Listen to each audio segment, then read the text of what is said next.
I'm talking about you and your son. His head has changed into you and your dad's head. His walk is starting to move in that way. Let's start to get a little swag too. Well, I'm sure you better watch your ass. I'm gonna say that right now. I had to tell him the other day. I said, "Hey man," I had to tell him something like 4 or 5 times. I don't like talking more than once. I said, "Hey man, this is the last time I tell you." I said, "I'm gonna punch you in your face, and you're gonna have to shoot your shot." Rufus is at the age now where I can beat him, but it's still gonna put me in urgent care. You don't want this. You got a couple good bites left in you. Bro, you don't want to spend that on him? I don't want to spend it on him. I need to save it for somebody if they try to break in the house or something.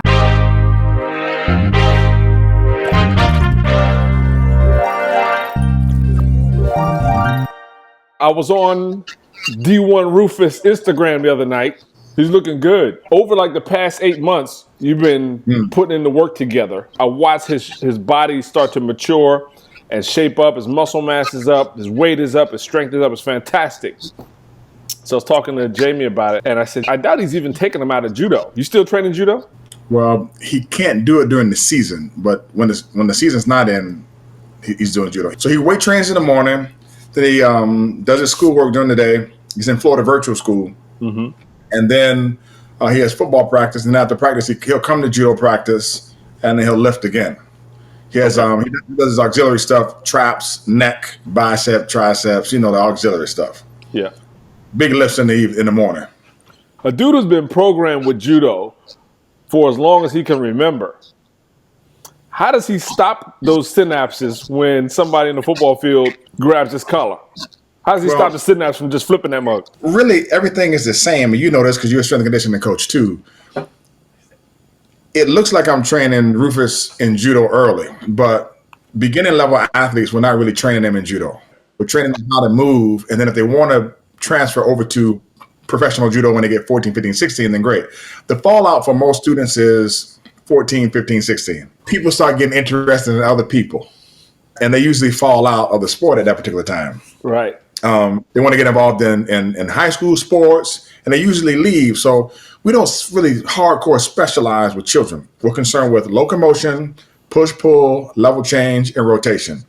The sport of judo in and of itself handles all the rotation because of the throwing. We do the level changing with the squats and the bodyweight squats and single leg squats, Bulgarian split squats and deadlifts and everything.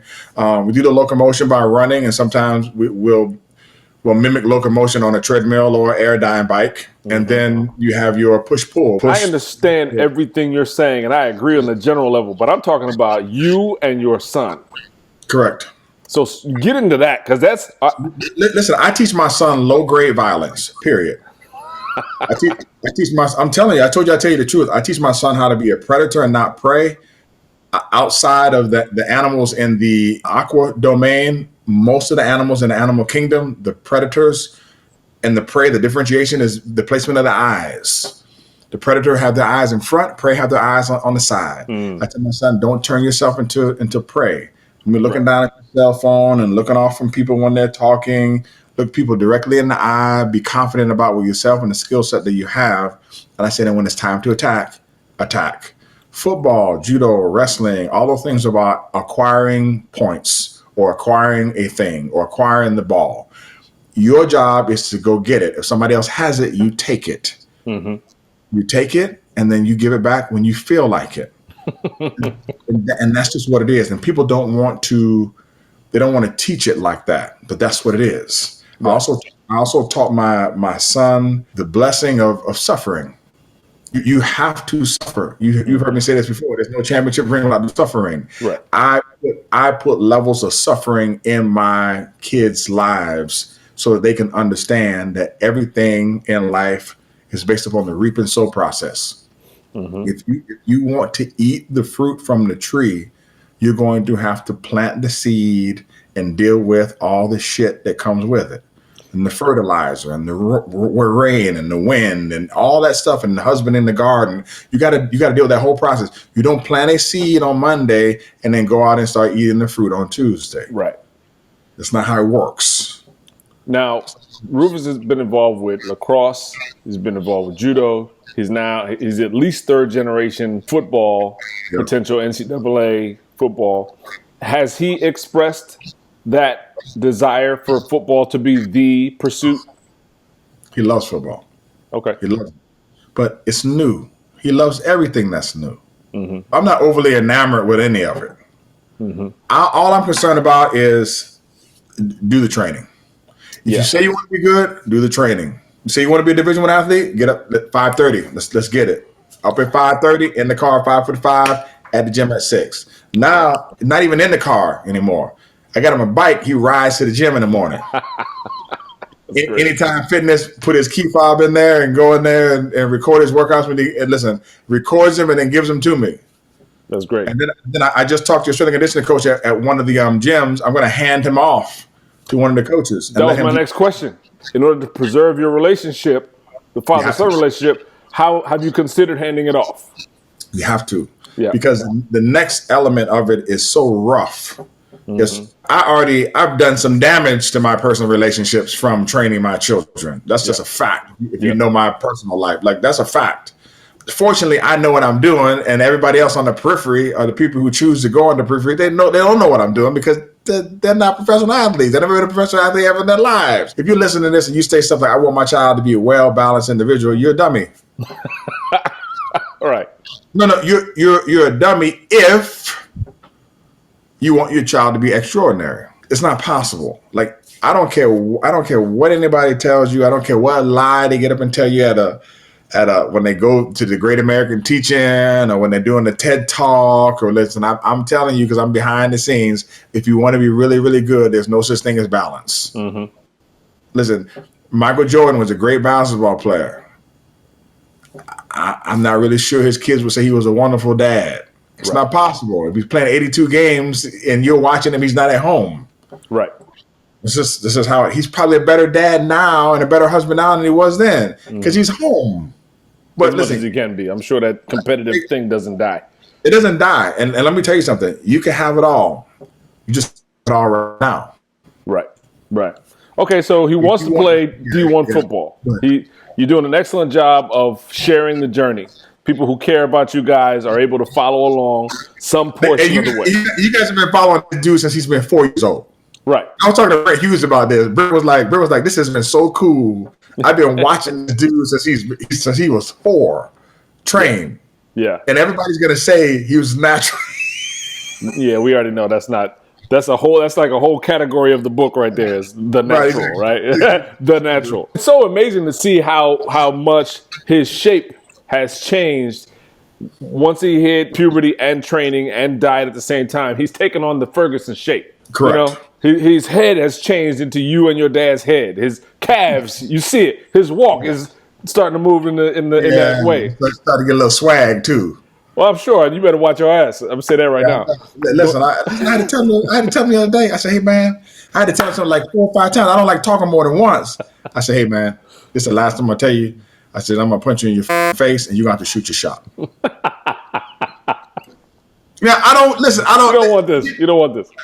Here's the thing. I don't want it either because Rufus is at the age now where I can beat him, but it's still gonna put me in urgent care. Right. He's not gonna lay down. Well, I wasn't saying he doesn't want this. I was exactly saying what you're saying. You don't want this because that would be. I don't want this either. You got a couple good bites left in you. I know you got a couple left in you. You're holding on to him. That's it, bro. You don't want to spend that on him. I don't want to spend it on him. I need to save it for somebody if they try to break in the house or something. Right. Like I'm like the bumblebee. If I sting, I'm gonna die. But somebody go on with me. You understand what I'm saying? And I talked to Rufus the other day. I said, "Hey man, have I ever gone full speed with you?" He says, "No, Daddy." I said, "And I don't want to go full speed with you." Right. I said, "And the key is when you can go full speed with somebody, you don't." I said, "Because you understand compassion and you understand control." I said, "Because there's going to come a time where in order for you and I to practice, you're going to have to not go full speed on me." Mm-hmm. And there's another question for you. Do you have a space where you can go full speed? Are you going to another school somewhere and still sharpening your own skill? I do. I go to open mats. I've done a couple open mats here and there. Mm-hmm. At this particular time in my life, B, I'm going to tell you, man, I'm more walking, elliptical, watch what I eat, 2 plates on each side, no more than 2, and then everything else is rehab. Throw that ice on. No, rehab, like real rehab, for my shoulders and knees and stuff like that. Mm-hmm. As long as I have more mature muscle than Rufus does, so it doesn't matter how much he puts on the bar now. I can still outdo him. After this next summer, that'll stop. Right. We haven't done any heavy lifting with Rufus at all. That's interesting. None. His body looks like it. All unilateral training. Mm-hmm. Single leg, single arm, along with the, all dumbbell. I don't have them on the bar. I have them dumbbells. Smart. Right. I get you. Exactly. And then we can move to knowing what we know now, you train like that so that the other training doesn't patch up the weaknesses. Right. It'll patch up the weaknesses. We're dealing with the weaknesses now. Right. Like the hypers. That nobody's doing hypers in high school and in middle school. And when the Rufus is doing hypers early, doing the single leg reaches early, doing all the band skills early, doing all that stuff early. So now when he goes in the weight room, he can outdo a lot of his peers. He's got that core strength. He's got stability. He's got all that stuff. He got the stability because, the people don't understand that the brain will not allow you to exert force across an unstable joint. It just won't. That's why when you go off the curb and as soon as your ankle gets unstable, the brain says, "Shut it down." every basketball player ever.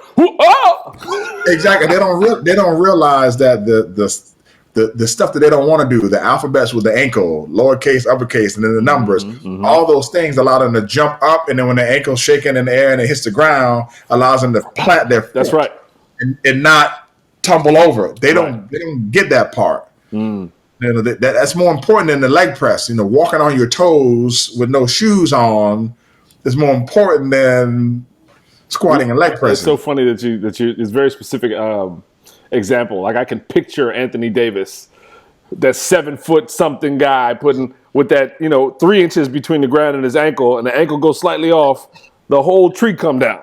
It comes down. Yeah, it comes down. All because you didn't want to take the time to work on the ankle stability, to work on the tibialis anterior, the peroneals. You didn't want to do all that small stuff. You didn't want to fold that pillow in half at home and then stand on it with a bare foot. You didn't want to do that.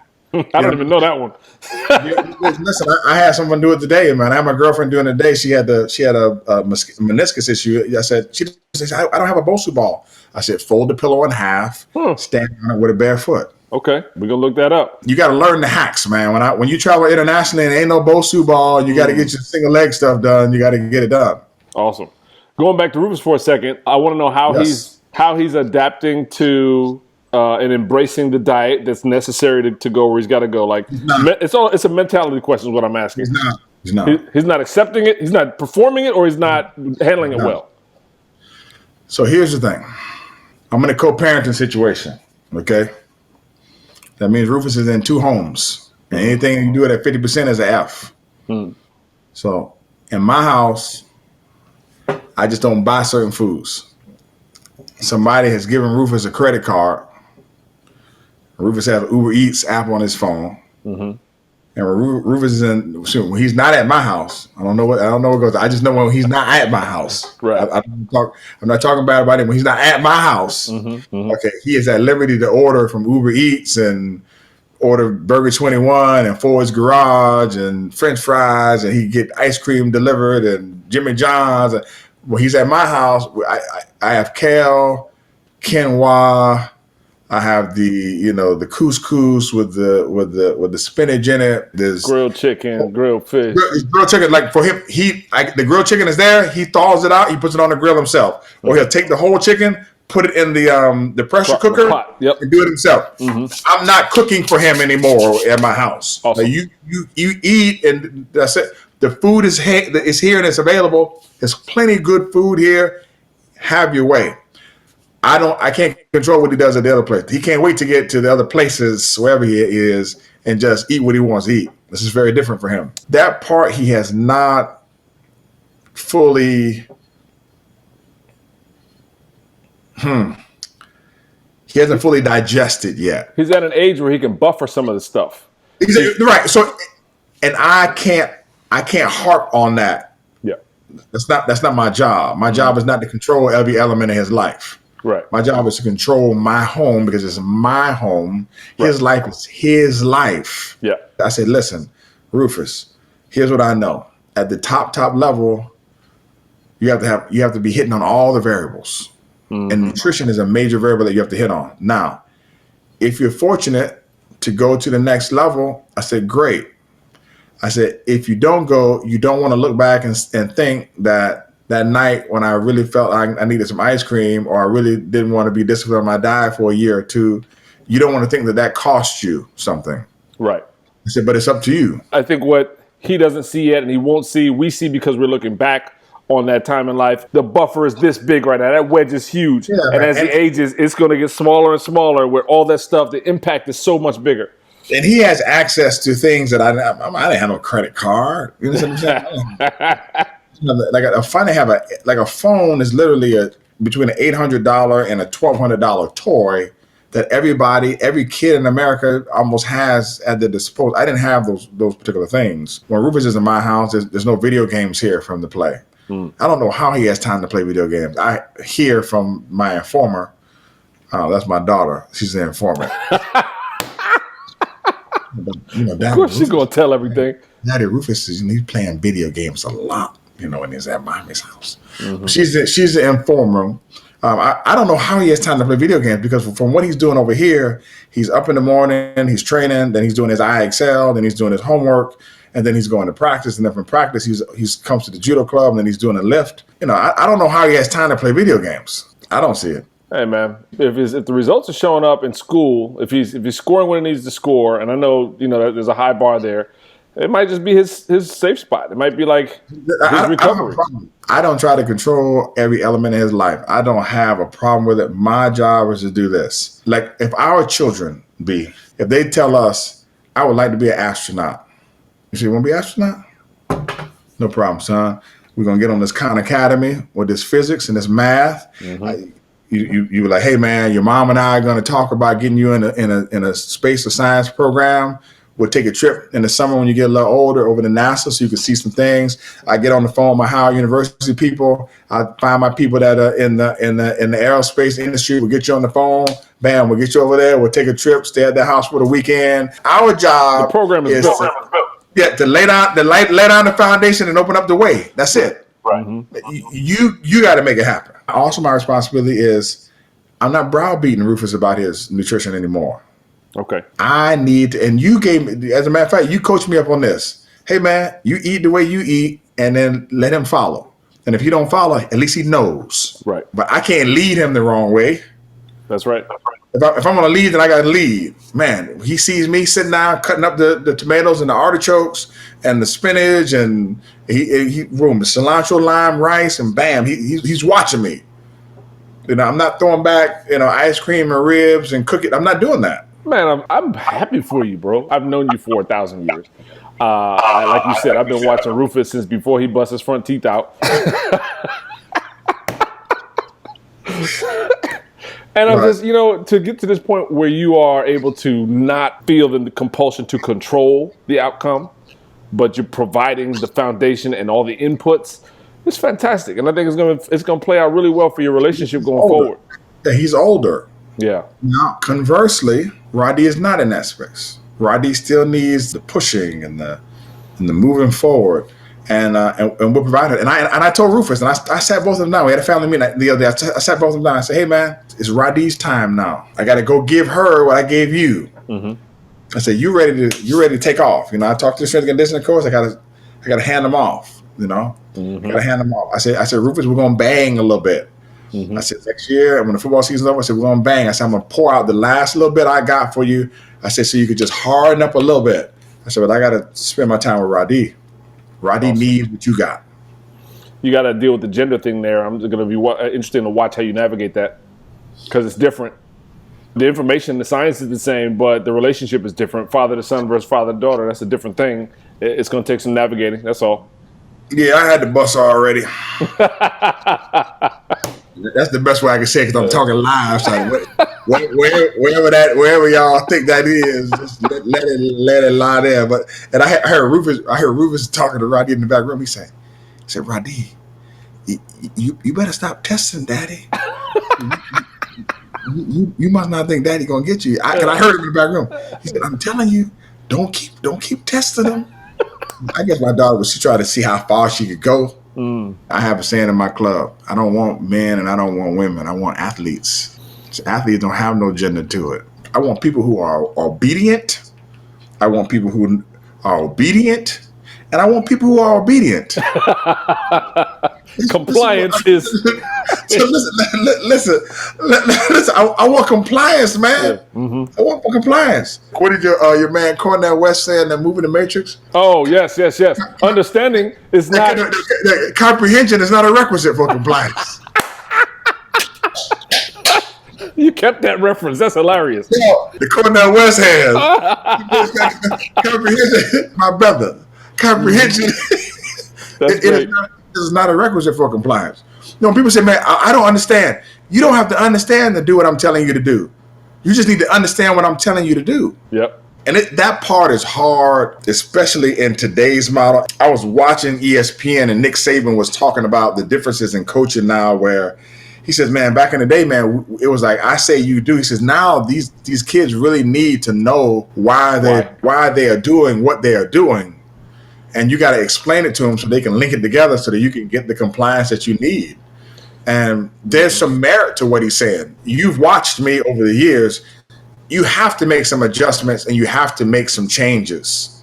Now, the key is to maintain the facade of the presentation that it's the same for them, but it's not the same. It can't be. There's another piece to that. Student isn't a single unit. Right? It's not student is student is student. It's not one bucket of students. There are those who will perform top level because of their genetics, because of their ability to comply and to suffer. And there are those who are there for fitness, and there are those who are there who just there because somebody wanted to get them out of the house. They're there for the community. They're there because they're there because the other people are there. Right. Exactly. So we're not talking about one singular type of student. And so they can't all be treated the same either. They cannot. Right. They can, and there's a certain point where they have to be separated. Like today, I had a private lesson with a student.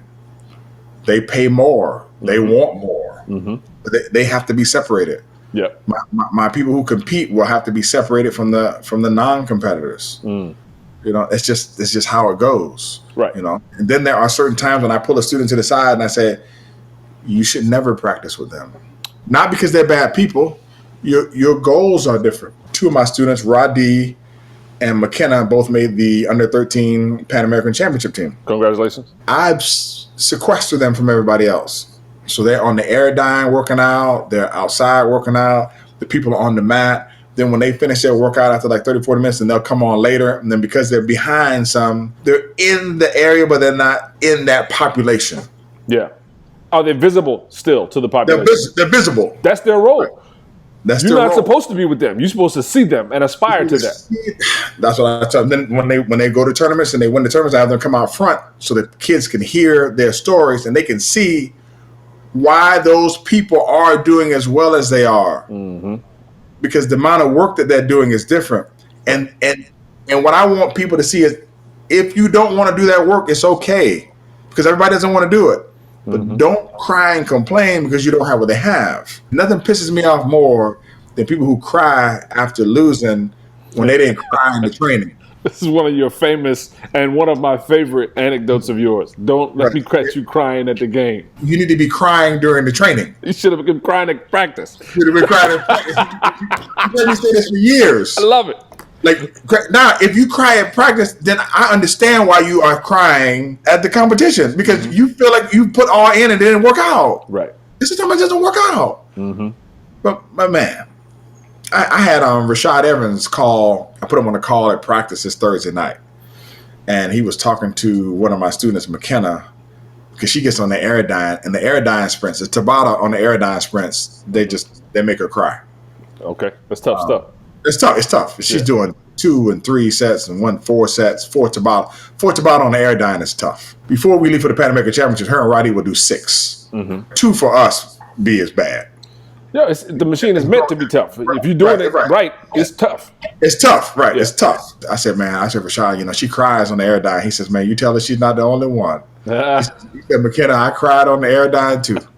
He said, every time I didn't hit a certain RPM, he said, my coach, Mike Van Arsdale at the time, he said, stop, do it over. He said, and not the one I was doing over. And she started nodding her head. I said, it sound familiar? He said, I had to do the whole thing over. I said, right. Listen, B, I cut the whole shit off. You'll be at number 6 of 8 in a Tabata, and if you don't hit the number, we're starting back at 1. But you should hear listen, the hollering and the screaming and the crying, and all I do is I just laugh, and I laugh because it's not me. That's great. That's fantastic. Jamie and I recording every day, man. Every day, 5 days a week. Here's the story. So I have the same barber as the hip hop producer Ninth Wonder. So that means there's a certain amount of times that we're in the shop at the same time. There's one particular time we're in the barbershop. We're talking about his album that just released. I looked it up on Tidal, and it was like a bunch of, very short, like 30-second, 22-second situations, all instrumental. So I was like, what is this? Like, what's the point of this? Are you expecting people to like download the album, use the beats to make songs, or what's the point? He was like, no, that's not what it's for. I said, what is it? He said, die empty. I was like, that's actually profound. What he's saying is, I'm not going to be here forever. I want it all out. I want to bring it all out. Whatever I got, I'm bringing it to the market, period. I'm giving it to the world. And that idea stuck with me. And so now as Jamie and I are moving our kids out, kids in college. Now, youngest kid just went to college. He's a freshman at A&T. Now I've got all this perspective from parenting, all this perspective about education, perspective about, health and wellness. I'm just going to die empty, man. I'm just going to give it out. And now you're a part of it. Die empty. Die empty. Write that down. I'll put that on a T-shirt. Yes. Mm-hmm. So Ninth Wonder said that? Ninth Wonder said that. Die empty. Die empty. God, when I tell my students in press, I say, you feel like you're gonna die? They say yes. I say, well, die a good death. Die a good death. You know what I mean? Let them talk about you when you leave here. Well, that's live a good life. Die a good death is actually it's event. It's event based. That's one time you died a good death. But if you lived a good life and you died empty, like by the time you get to that eventful great death, die a good death. Hold on now. I know it's going to be in the sermon. It's going to be in the sermon. These are the parts that you all should. Everybody who's listening, the interview. You thought the interview was over. This where the interview had really started. Die a good death. Live a good life. And what's the other one? Die empty. Yeah. Die empty. Listen, this the whole church right here. Yeah. We done had church right here. Yeah. Number 1, die a good death. Mm-hmm. Die a good death. Mm-hmm. He hung his head and died. Mm. And then live a good life, right?